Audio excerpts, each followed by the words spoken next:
Bonjour à tous. Émission spéciale ce matin en lieu et place de votre rendez-vous habituel, Écoute. Cette émission sera consacrée au déraillement d'une rame d'essai de TGV hier en milieu d'après-midi au nord de Strasbourg, à Egversheim. Ce train lancé à grande vitesse aurait heurté un élément du pont situé au-dessus du canal de la Marne au Rhin. Puis il a déraillé pour chuter 7 mètres en contrebas. À bord de ce TGV spécial se trouvaient 49 personnes. Le bilan fait état ce matin de 11 morts. Une personne est décédée peu avant minuit à l'hôpital de Haute-Pierre. Il y a 39 blessés, dont certains dans un état très grave. Il y aurait toujours des personnes disparues également. Les recherches se poursuivent avec Egversheim. Toute la soirée, des personnalités se sont succédées sur les lieux de l'accident. Cécile Pour nous retrace la chronologie de l'accident. 15h20 hier, la rame DC 774 fait la navette entre Baudrecourt et Strasbourg. Subitement, la rame déraille et se fracasse contre le pont qui enjambe le canal de la Marne au Rhin à hauteur d'Egversheim. Sous le choc d'une violence inouïe, la rame dévale le talus, se déchire comme du papier, coupée en deux littéralement. Une partie finit sa course folle dans le canal, l'autre s'enflamme. Les premiers témoins sont alertés par une grosse colonne de fumée, visible à des kilomètres à la ronde. J'ai tout de suite vu un énorme nuage de fumée noire, donc je me suis dirigée avec mon copain vers cette fumée et c'est là qu'on a vu des pompiers, des gendarmes arriver, donc c'est là qu'on s'est dit c'est vraiment très grave quoi. À bord, 49 personnes, membres du personnel technique de la SNCF, des cheminots et leurs familles conviés pour l'occasion. Les secours arrivent rapidement et fouillent les décombres. Les hélicoptères de la sécurité civile et du SAMU prennent en charge les blessés, 34 dont 12 dans un état grave. Les plongeurs du SDIS draguent le canal à la recherche d'autres victimes. Vincent Segalov, conducteur d'engin sur le chantier, assiste à cette scène décrite par tous comme apocalyptique. Je suis allé au plus près de l'accident. J'ai vu des wagons étalés, de la fumée, de la carbonisation sur l'ouvrage. Quelque chose d'assez poignant, une chaussure aussi. Et surtout, j'ai vu, c'est une scène un peu apocalyptique, c'est quand même impressionnant, franchement, honnêtement. C'est des wagons étalés partout, on se demande comment c'est arrivé, franchement. Parce que les rambardes du pont ne sont pas renversées, donc c'est quand même assez impressionnant. Sur place, l'enquête commence aussi. En cette journée particulière, l'hypothèse terroriste, alors dans tous les esprits, est vite écartée. On évoque une vitesse élevée. Vers 18h30, alors que les recherches continuent, Ségolène Royal puis Guillaume Pépi, président de la SNCF, se rendent sur place pour saluer le travail des secouristes, tenter de comprendre et rendre hommage aux victimes de la pire catastrophe ferroviaire de l'histoire du TGV.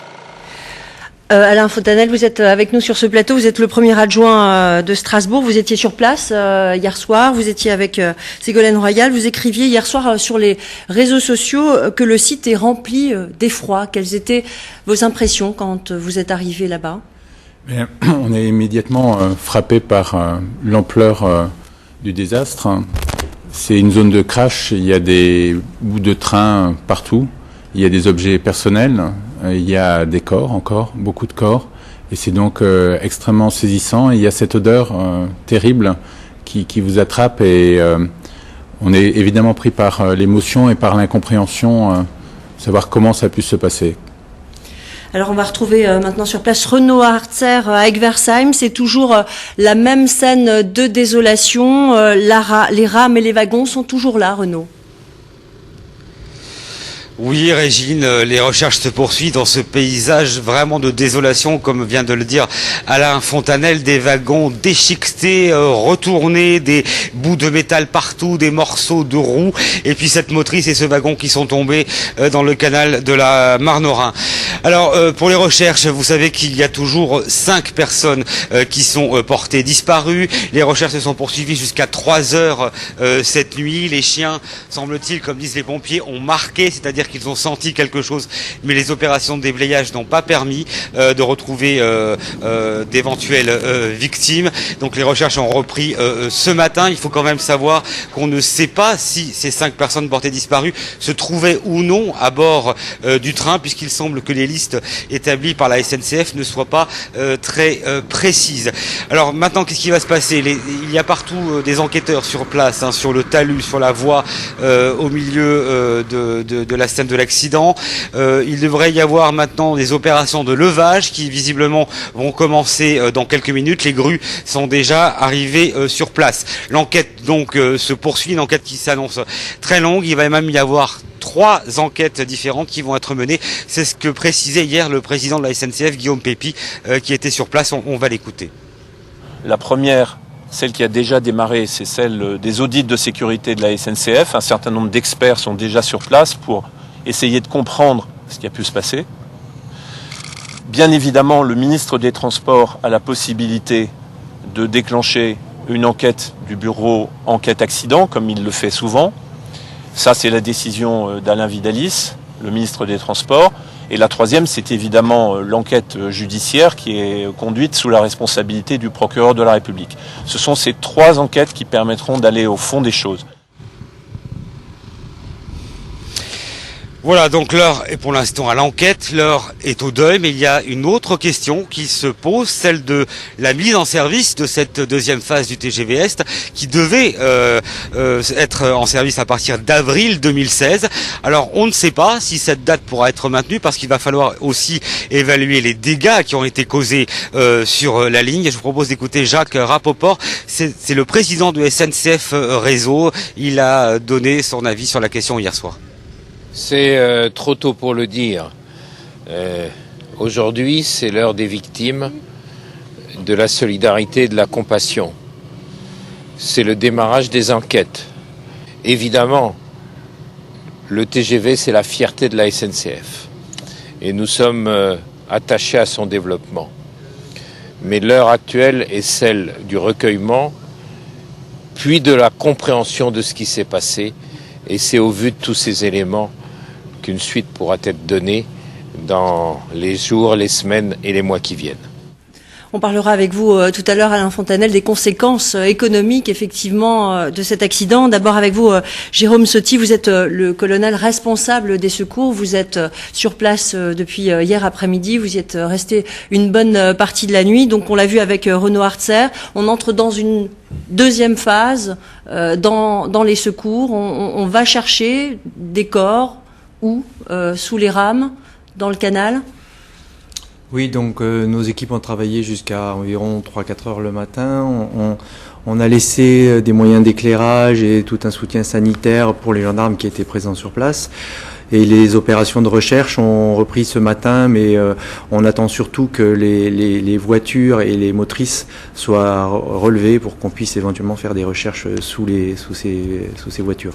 Donc sur place, éclairez-nous, il y a des plongeurs, des maîtres chiens avec leurs animaux qui sont à la recherche de ces personnes. Est-ce qu'on est sûr qu'il y a encore des corps quelque part ? Donc c'est juste ce que j'expliquais tout à l'heure sur le terrain, c'est que effectivement on a une notion de 5 disparus puisqu'on a du mal à faire coïncider les listes des gens que nous avons recueillis au poste médical avancé et la liste fournie par la SNCF. Donc il y aurait 5 personnes manquantes. Hier les chiens ont marqué à plusieurs endroits, dans l'eau, sur terre. Nos équipes ont recherché en déblayant, en tronçonnant et on n'a rien trouvé. Donc peut-être ce sont des petits débris humains, peut-être voilà, c'est assez difficile à travailler, les conditions sont quand même très difficiles. Alors cette rame de TGV est partie de Strasbourg, elle a pris du monde à Strasbourg, elle est allée à Paris, avant de revenir, elle a pu prendre des personnes à Paris également, donc cette liste elle est où? Elle est dans ce TGV qui... Oui, alors elle est peut-être dans le TGV, mais vous savez, les voitures sont dans un tel état, on a du mal à rentrer à l'intérieur des voitures, donc pour l'instant, effectivement, on n'a pas retrouvé cette liste. Vous n'avez jamais eu à gérer ce genre de crash ? Non, personnellement, j'ai participé en tant que sauveteur, mais jamais en ayant pris le commandement des opérations de secours. Les difficultés que vous avez rencontrées cette nuit ? Alors cette nuit, j'allais dire, il y a eu une montée en puissance extraordinaire. Donc on a eu jusqu'à 400 personnes sur le site. On a eu 200 sauveteurs, une soixantaine d'équipes de personnes du SAMU, une centaine de gendarmes. Donc c'est gérer la montée en puissance qui a été très très rapide. Moi d'emblée je suis passé à Montcodis et on a vraiment fait une montée en puissance importante. Et on a eu beaucoup d'hélicoptères, on a eu 4 à 5 hélicoptères pour faire les évacuations d'urgence. Donc sur le même principe qu'à Paris, en fait les blessés graves maintenant on les traite pas trop sur le poste médical avancé, mais on les évacue rapidement sur les hôpitaux. Une grande efficacité, une grande réactivité. Oui, puisqu'on peut penser que les 13 urgences absolues et les 26 urgences relatives, donc ce qui fait 39 personnes, ont été évacuées dans l'heure et demie à partir du moment où notre poste médical a été activé, enfin opérationnel. Dans l'heure et demie, on avait évacué tout le monde du chantier. Alain Fontanelle, vous aussi, vous êtes resté sur place, vous avez observé cette mobilisation des secours. Oui, c'était extrêmement impressionnant et évidemment, il faut saluer tout le travail des équipes gendarmes, police et bien sûr l'ensemble des agents du SDIS et des pompiers. Et il y avait un engagement très fort dans des conditions assez difficiles, de problèmes de lumière bien sûr, mais aussi la proximité avec l'eau. Et je crois que les plongeurs ont eux-mêmes rencontré des difficultés du fait de produits acides qui étaient tombés dans l'eau. Donc il y avait aussi des risques pour l'ensemble des sauveteurs. Et tout cela a été extrêmement bien maîtrisé. Il faut aussi saluer le travail de la préfecture et du préfet. Merci Alain Fontanelle. On va d'ailleurs écouter Ségolène Royal qui était sur place hier soir et qui a parlé, je le rappelle, d'une scène apocalyptique. Elle a rendu hommage, vous le disiez, au secours. Moi, je voudrais tout d'abord souligner le grand courage de tous ces corps de sauveteurs, que ce soit les gendarmes, les policiers, les pompiers, les médecins, la mobilisation sur l'ensemble de la grande région pour rassembler ici des moyens considérables. En effet, les investigations ont été extrêmement rapides, mais il reste un travail considérable à faire. Et vraiment, je partage profondément la détresse des cheminots qui devaient être en plus très fiers de montrer cette performance.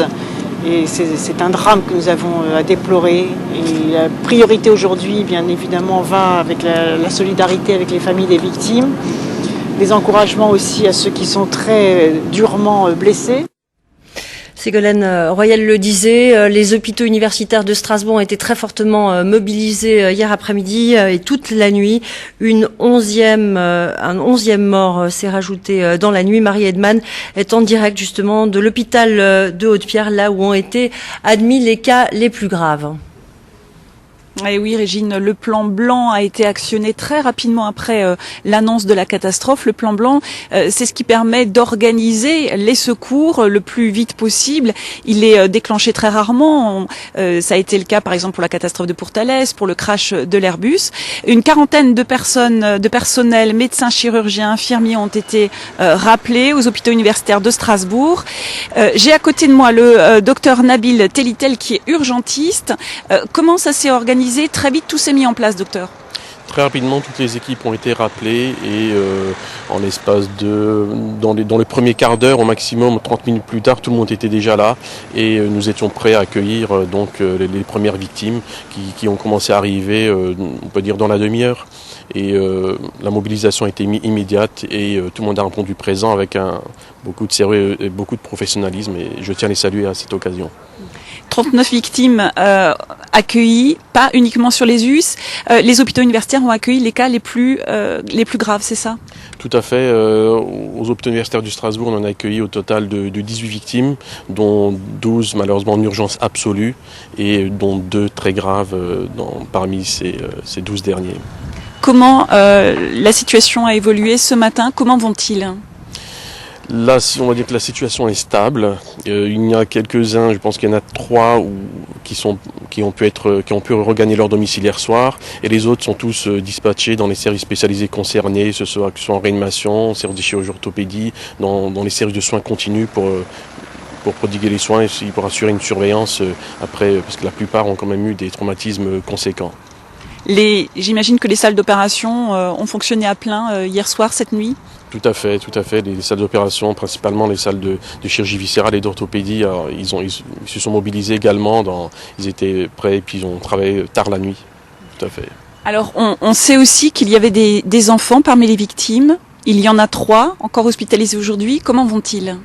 Leur état n'est pas inquiétant à l'heure où je vous parle Et les soins sont qu'on prodigue encore actuellement et puis ne devraient pas tarder dans les jours prochains.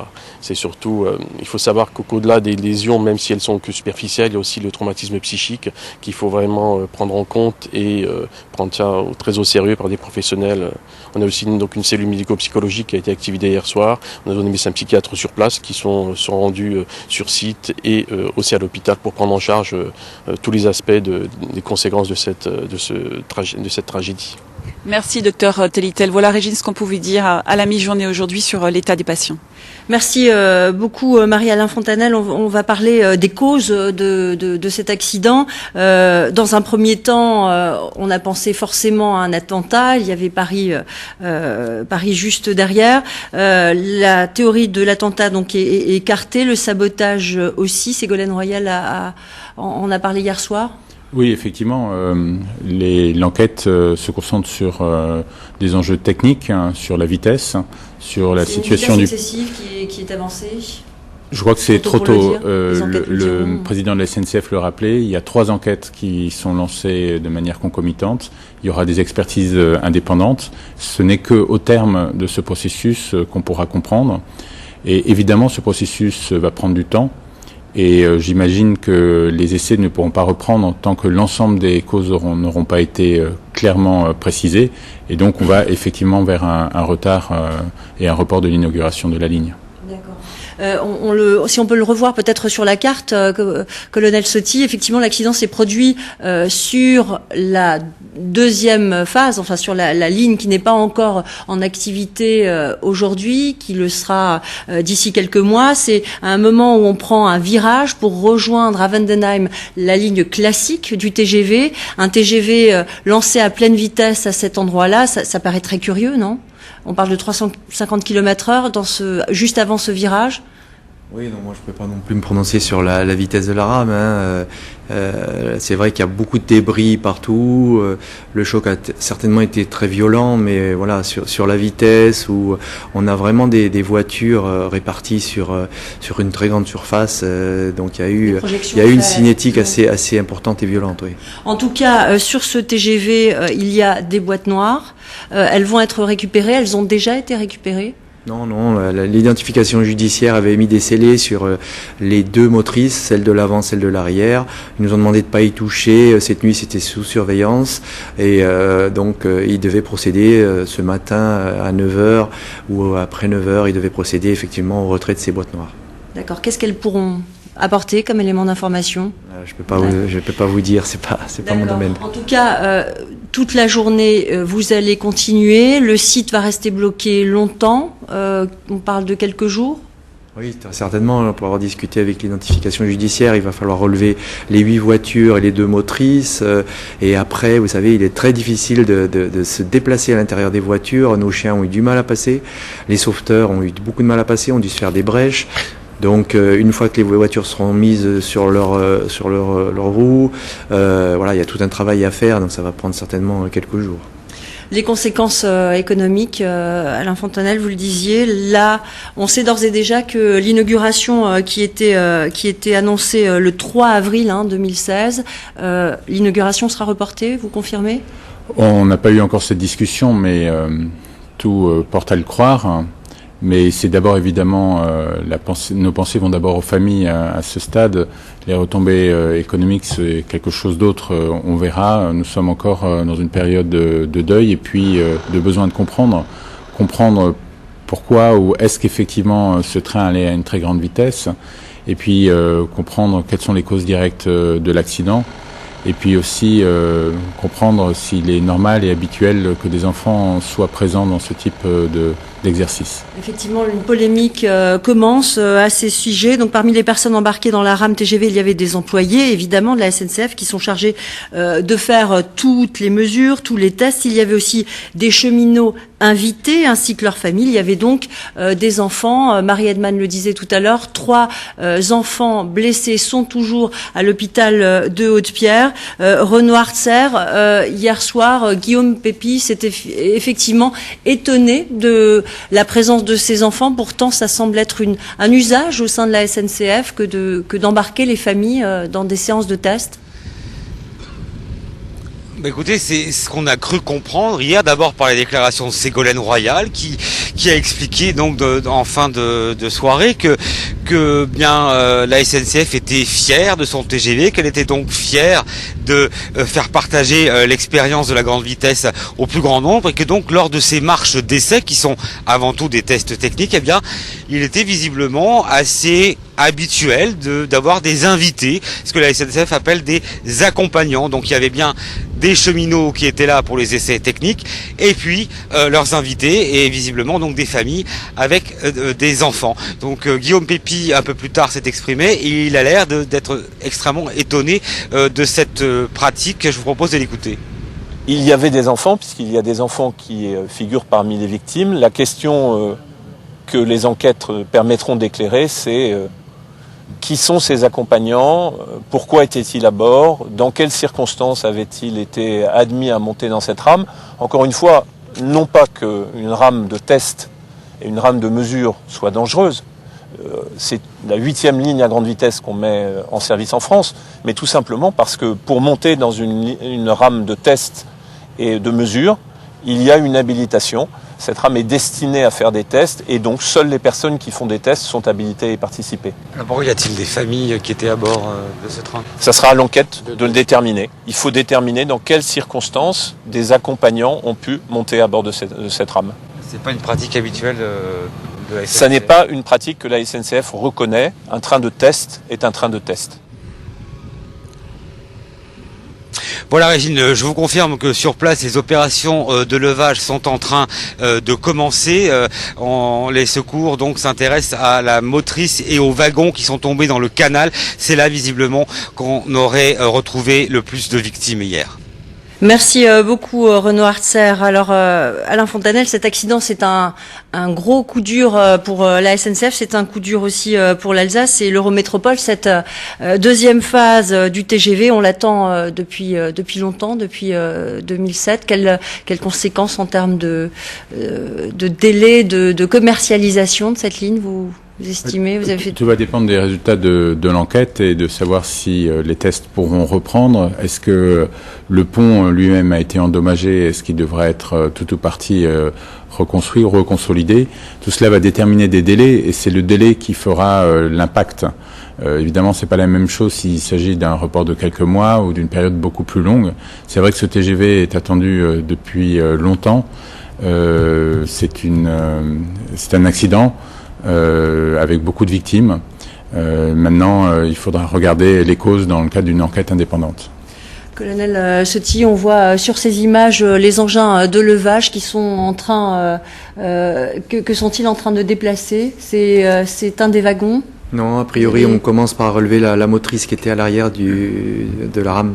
Il y avait deux motrices, une à l'avant, une à l'arrière. Et c'est la motrice arrière qui est dans le canal qui est en train d'être relevée. On avait beaucoup de mal ce matin pour faire accéder les engins de levage, donc je vois qu'effectivement ils ont pu accéder jusqu'à proximité de la motrice, et on avait surtout des problèmes et des craintes par rapport à la stabilité de la berge. Puisqu'on est quand même sur un terrain assez meuble avec de l'eau, et voilà. Et le pompier que vous êtes, qu'est-ce qui va se passer après? On va découper ces motrices comme on découpe une voiture dans le cas d'accident? Donc a priori, on va laisser travailler l'identification judiciaire, et quand on va se mettre à leur disposition également. Il faudra qu'on fasse des brèches à l'intérieur pour éventuellement faire accéder les secours. On va certainement refaire passer les chiens. Voilà, pour lever un doute. Est-ce qu'on a réellement encore 5 personnes portées disparues, ou est-ce que le bilan doit s'arrêter aux chiffres qui ont déjà été annoncés? On va retourner à Aigues-Versailles, mais dans le village cette fois. Les habitants, vous l'imaginez, étaient sous le choc, beaucoup de bruit. Une cellule d'urgence médico-psychologique a été installée à l'école primaire du village, et je vous propose d'écouter Michel Léopold, qui est le maire de la commune, un maire très touché. Vous allez l'entendre. Ce que je tiens à faire remarquer surtout, c'est la solidarité qu'il y a eu au sein du village, où les restaurateurs nous ont fait de la soupe, on a ramené du café, du ravitaillement, On a fait ce qui était dans notre pouvoir justement pour aider les équipes de secours, les pompiers, les gendarmes, et qui ont fait un boulot fantastique, quoi. On vous sent vraiment encore très ouais, c'est encore il fallait que ça arrive avec Versailles. On aurait aimé que ce village soit connu sous d'autres auspices, d'autres cieux et dans d'autres conditions. Mais voilà, c'est comme ça. Surtout avec les événements qu'il y a eu vendredi soir. Donc on était un petit peu sous le coup aussi vendredi soir. Je vous propose tout de suite de revoir les principales images de cet accident. Le nouveau point sur la situation avec Cécile Pour.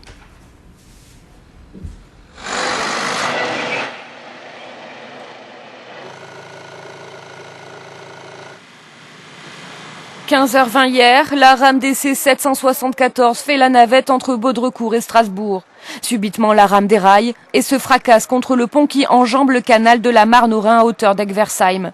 Sous le choc d'une violence inouïe, la rame dévale le talus, se déchire comme du papier, coupé en deux littéralement. Une partie finit sa course folle dans le canal, l'autre s'enflamme. Les premiers témoins sont alertés par une grosse colonne de fumée, visible à des kilomètres à la ronde.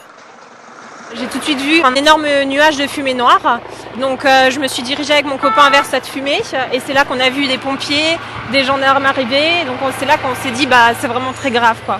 À bord, 49 personnes, membres du personnel technique de la SNCF, des cheminots et leurs familles conviés pour l'occasion. Les secours arrivent rapidement et fouillent les décombres. Les hélicoptères de la sécurité civile et du SAMU prennent en charge les blessés, 34 dont 12 dans un état grave.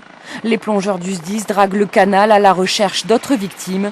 Vincent Segalov, conducteur d'engin sur le chantier, assiste à cette scène décrite par tous comme apocalyptique. Je suis allé au plus près de l'accident. J'ai vu des wagons étalés, de la fumée, de la carbonisation sur l'ouvrage, quelque chose d'assez poignant, une chaussure aussi. Et surtout, j'ai vu, c'est une scène un peu apocalyptique, c'est quand même impressionnant, franchement, honnêtement. C'est des wagons étalés partout, on se demande comment c'est arrivé, franchement, parce que les rambardes du pont ne sont pas renversées, donc c'est quand même assez impressionnant. Sur place, l'enquête commence aussi. En cette journée particulière, l'hypothèse terroriste, alors dans tous les esprits, est vite écartée. On évoque une vitesse élevée. Vers 18h30, alors que les recherches continuent, Ségolène Royal puis Guillaume Pépi, président de la SNCF, se rendent sur place pour saluer le travail des secouristes, tenter de comprendre et rendre hommage aux victimes de la pire catastrophe ferroviaire de l'histoire du TGV.